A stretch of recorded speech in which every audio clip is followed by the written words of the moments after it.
Bismillahirrahmanirrahim. Welcome to Robotics. Introduction to Robotics Level 1st. Today we discuss chapter number 1st. And our topic is Introduction to Virtual Reality and Haptics.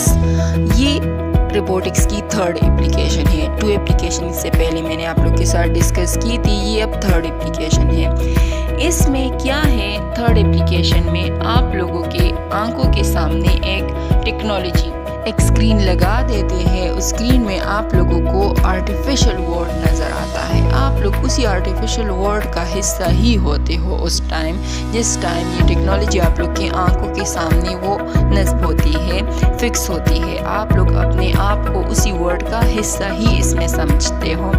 तो मैं आप लोग को थोड़ा बहुत इसके बारे में बताती चलूँ कि introduction to virtual reality and haptics असल में है क्या चीज़।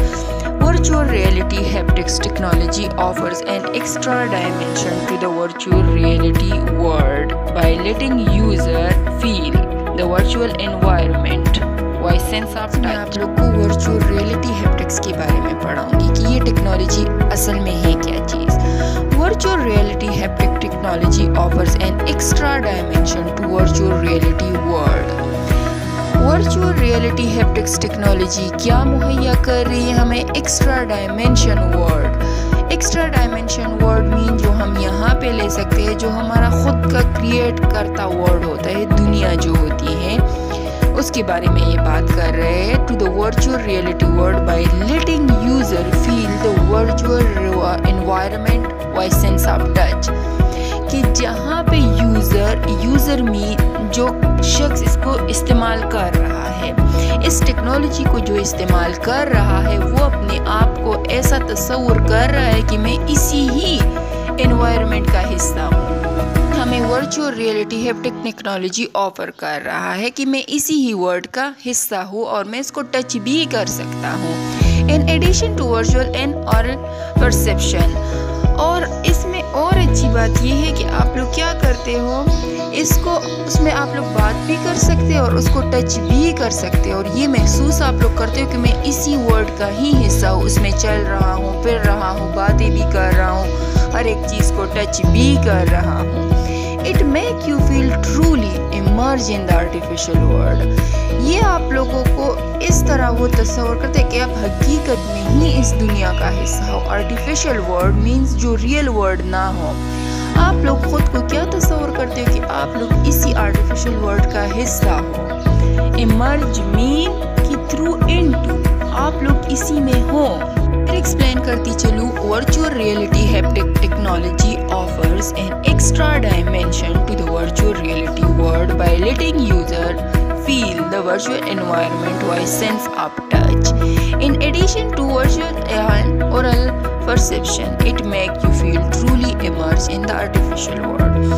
Virtual reality haptic technology हमें क्या ऑफर कर रहा है? एक्स्ट्रा डायमेंशन है ये to the virtual reality world, के जहाँ पे जो यूज़र जो उसको यूज़ कर रहा है वो क्या महसूस कर रहा है कि मैं इसी खुद करदा क्रिएट करता माहौल का क्या हूँ, हिस्सा हूँ, और उसमें मैं क्या कर रहा हूँ, मैं सेंस ऑफ टच यूज़ कर रहा हूँ, मैं हर एक चीज़ को टच कर रहा हूँ, वहाँ पे मैं बातें भी कर रहा हूँ। ये सब कुछ हमें कौन ऑफर कर रहा है? Virtual reality haptic technology offer कर रहा है। आपको क्या महसूस करते हैं कि आप इसी अनरियल वर्ल्ड का हिस्सा हो। अब हम इसकी एप्लीकेशन में सारे फर्स्ट एप्लीकेशन से ये इंक्लूड है, आर्मी भी इंक्लूड है, मिलिट्री में इसकी एप्लीकेशन क्या है? असल में मिलिट्री है क्या? Military it is used for best purpose. Military में ये क्यों इस्तेमाल होता है? ये ट्रेनिंग के लिए इस्तेमाल होता है ताकि ये सोल्जर्स को ट्रेन कर सके। This is particularly useful for training soldier for combat situation. Combat means दो फोर्सेस में अगर लड़ाई प्लान्ड हो, उसको क्या कहते हैं? कम्बैट कहते हैं। तो कम्बैट सिचुएशन में ये किस तरह यूज़ होता है? ये ट्रेनिंग पर्पस के लिए यूज़ होता है। क्या है?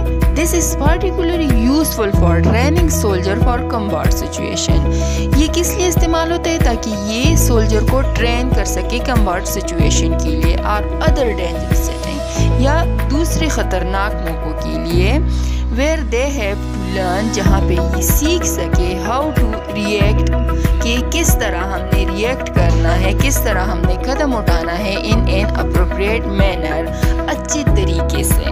और सेकेंड एप्लीकेशन जो कि है मेडिकल ट्रेनिंग में। फर्स्ट वन एप्लीकेशन क्या थी मिलिट्री ट्रेनिंग में, सेकेंड वन क्या है मेडिकल ट्रेनिंग में। मेडिकल ट्रेनिंग में ये किस तरह यूज़ होता है?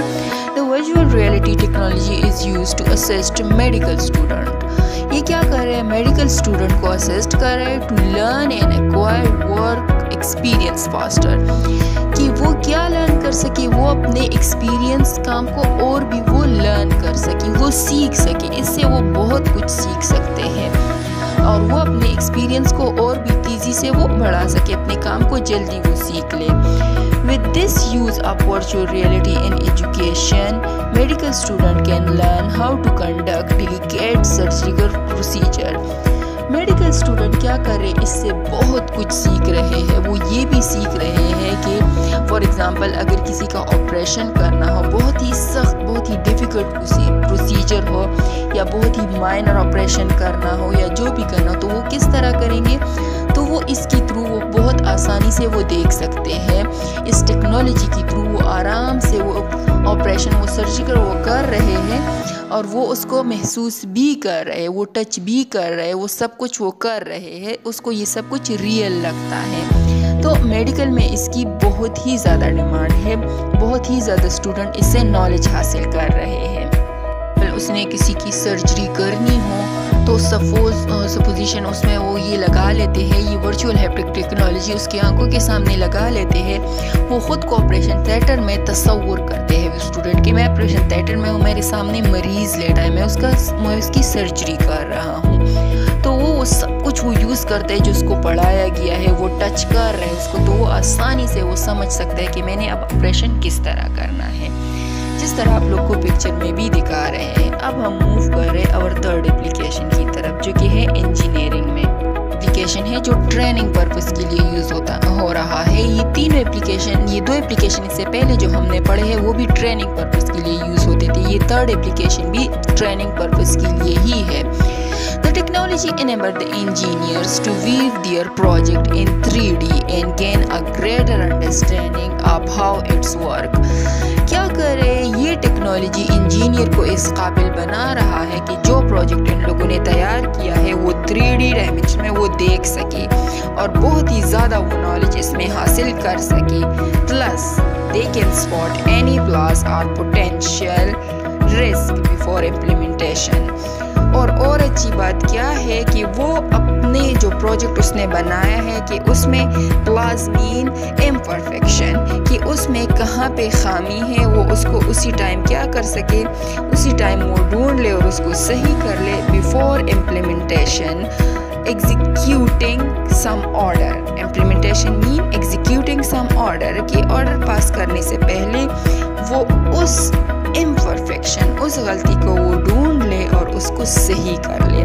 तो क्या कर रहा है ये इंजीनियर्स की बहुत ज़्यादा मदद कर रहा है फॉर ट्रेनिंग पर्पस। इस पिक्चर में भी आप लोगों को दिखाया गया, आप लोग क्लियरली देख सकते हो एक इंजीनियर क्या कर रहा है, अपने प्रोजेक्ट को 3D डायमेंशन में वो देख रहे हैं, उसको फील भी कर रहे हैं कि यहाँ पे डिफ़ॉल्ट है। अब हम मूव कर रहे हैं और फोर्थ एप्लीकेशन की तरफ, जो कि एंटरटेनमेंट में है। एंटरटेनमेंट में इसकी भी बहुत ज़्यादा डिमांड है। The entertainment industry is one of the most interesting application of virtual reality, most noticeably in game and virtual world. ये क्या है? इसकी एप्लीकेशंस गेम में बहुत ज़्यादा है, गेम में ये बहुत ज़्यादा यूज़ हो रहा है इंटरेस्टिंग वे में। एंटरटेनमेंट में इसकी डिमांड बहुत ही ज़्यादा है। ये और मौके पे भी इस्तेमाल होता है, जिस तरह वर्चुअल म्यूज़ियम होता है, थिएटर होता है, इनमें भी ये यूज़ हो रहा है। तो एंटरटेनमेंट में इसकी डिमांड बहुत ही ज़्यादा है। जिस तरह मैं आप लोग को ये पिक्चर दिखा रही हूँ, उसमें आप लोग देख भी सकते हैं कि एक आदमी क्या कर रहा है, वो गेम खेल रहा है थ्रू वर्चुअल रियलिटी टेक्नोलॉजी।